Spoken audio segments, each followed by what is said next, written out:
Muy buenos días, queridos hermanos.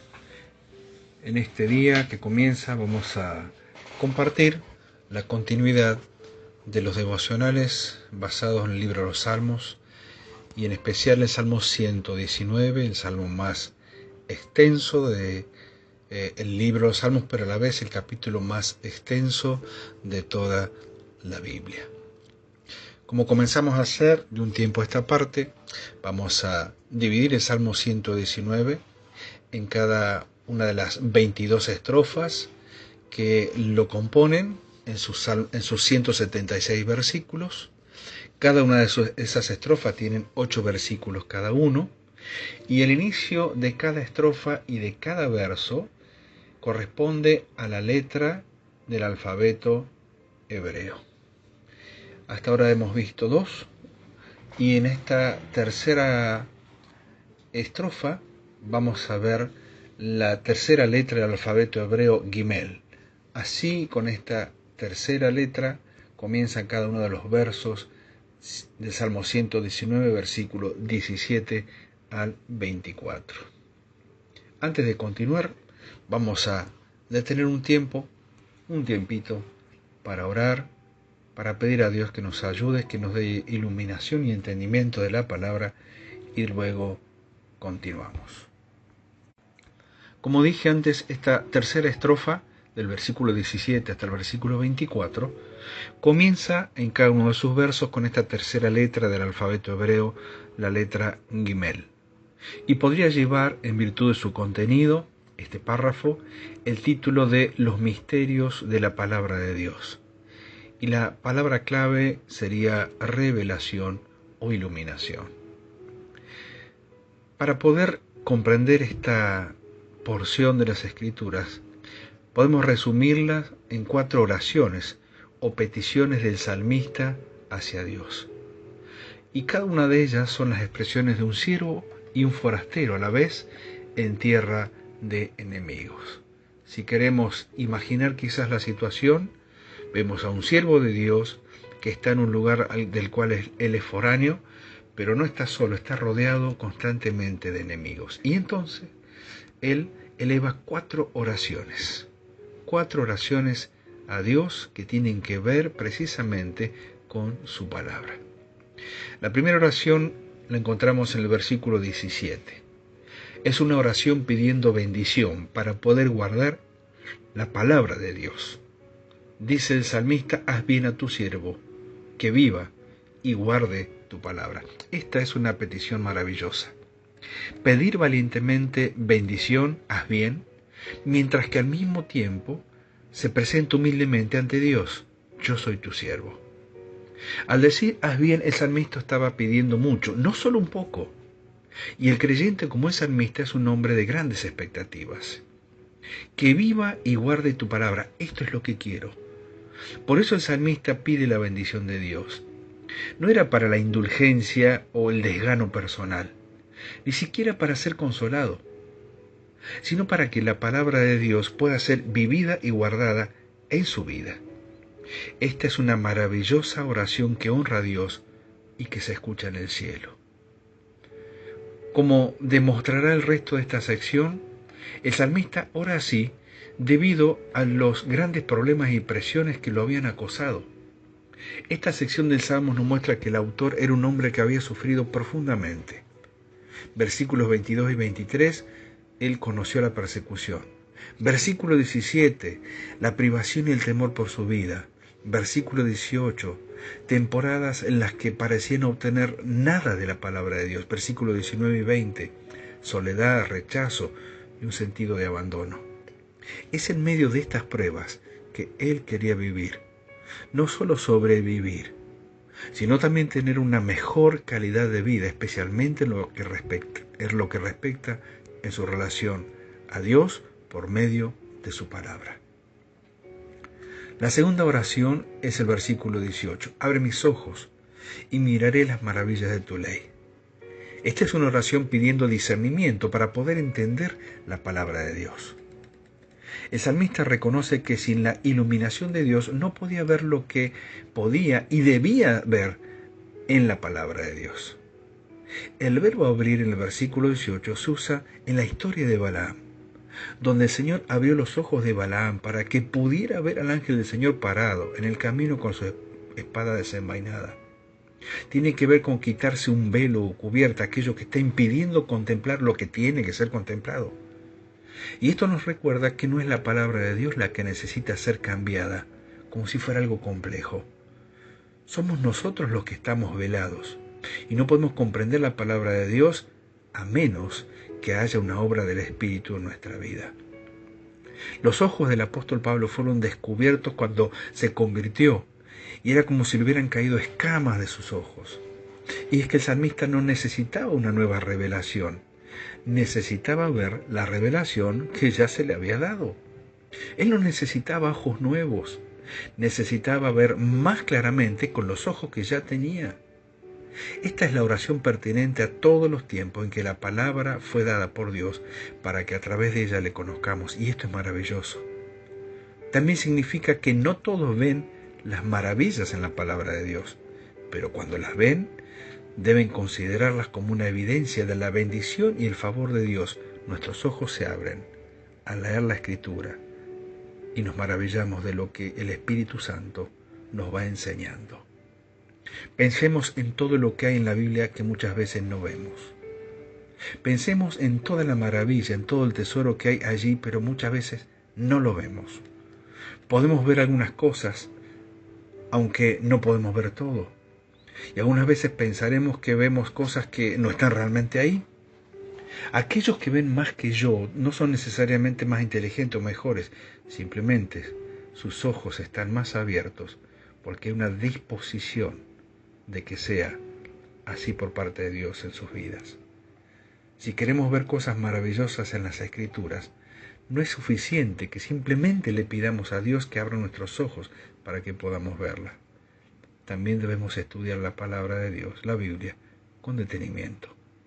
El Espíritu Santo se da no para que nuestro estudio sea innecesario, sino para que sea efectivo. La tercera oración es una oración pidiendo revelación y aún añorando la palabra de Dios. Forastero soy, dice el verso 19, soy yo en la tierra. No encubras de mí tus mandamientos. Y el verso 20 dice, quebrantada está mi alma de desear tus juicios en todo tiempo. Esta es la misma petición que el versículo anterior, pero hecha por una razón diferente. El salmista quiere conocer y guardar la palabra de Dios, y ora para que así sea. Pero ahora hace la petición porque reconoce que la tierra no es su hogar y necesita comunicarse con su verdadera patria. Cuando pensamos en el hombre que dice forastero soy yo en la tierra, no debemos pensar en el hombre que vaga solo por un desierto. Deberíamos pensar en el hombre que vive entre otros, entre muchos, y está rodeado por la vanidad de las alegrías de este mundo, pero que aún así todo el tiempo sabe, realmente, no pertenezco acá. Si estás tratando de seguir a Dios, el mundo te tratará como un forastero, porque eso es lo que seremos. No podemos esperar estar en casa en Él, y si lo estamos, bueno, es una indicación de que realmente no perteneces a Cristo, o al menos de que estás viviendo lejos de Él. El anhelo no permanece dentro de un cuerpo sin vida. Donde el corazón se rompe de deseo, hay vida. Y esto puede consolar a muchos de nosotros. Quizás todavía hemos no alcanzado la plenitud de tantas cosas que admiramos, pero las anhelamos. Entonces tenemos vida en nuestra alma. La vida de Dios está en nosotros. Esto decía Spurgeon del versículo 20. Por último, en cuarto lugar, una oración pidiendo refugio en la palabra de Dios. Dice en los versículos 21 al 24. Reprendiste a los soberbios, los malditos, que se desvían de tus mandamientos. Aparta de mí lo oprobio y el menosprecio, porque tus testimonios he guardado. Príncipes también se sentaron y hablaron contra mí, mas tu siervo meditaba en tus estatutos, pues tus testimonios son mis delicias y mis consejeros. Sí, hermanos, los que se desvían de los mandamientos de Dios son a la vez soberbios. Su desobediencia es evidencia de obstinación. Inconsiguiente, malditos, porque nada bueno puede resultar de la desobediencia.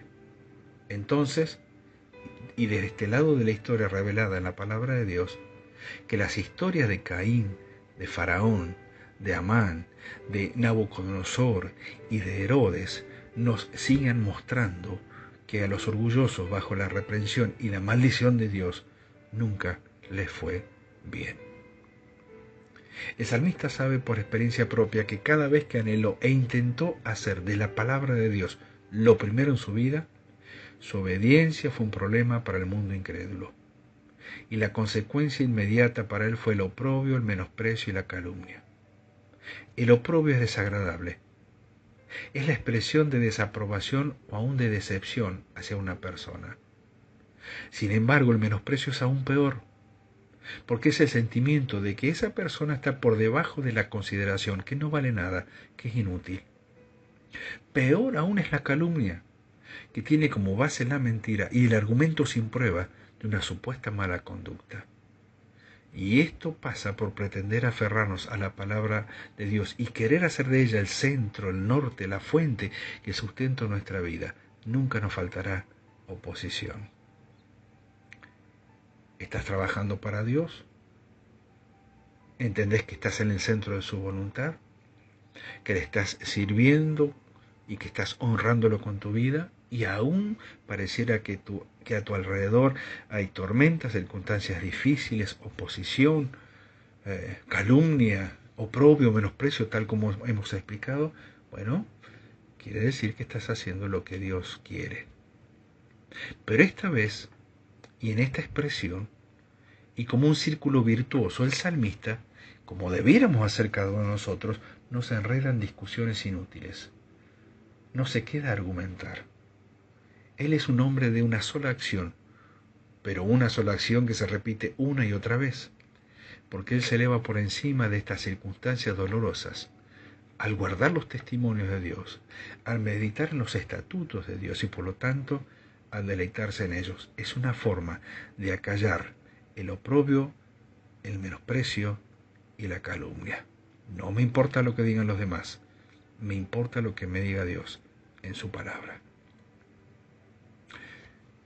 Para terminar y en resumen, en esta sección el salmista ve muchas cosas que sin duda obstaculizan su recepción de la palabra de Dios y su comunión con Dios.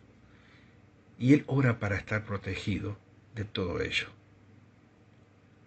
Él ve el peligro de un alma muerta y un corazón frío. Por eso él ora: haz bien a tu siervo, que viva y guarde tu palabra. Él ve el peligro del entendimiento oscurecido. Y por eso ora: abre mis ojos y miraré las maravillas de tu ley. Él ve el peligro de vivir como un forastero en una tierra extraña y por eso ora: no encubras de mí tus mandamientos. Le está pidiendo el mapa. Él ve su propia debilidad e inestabilidad y por eso ora: quebrantada está mi alma de desear. Él ve el peligro del orgullo, evidente en quienes lo atacaban, y por eso reconoce que los soberbios son los malditos que se desvían de tus mandamientos. Él ve el oprobio, el menosprecio y la calumnia que vinieron sobre él, y como esos pueden sacudir su posición, por eso ora: apártalos de mí. Él ve a multitudes, gobernantes quizás conspirando contra él, y por eso ora: tus testimonios son mis delicias. Por esta razón, queridos hermanos, tal como expresamos hace instantes, cada una de estas 4 oraciones nos tienen que servir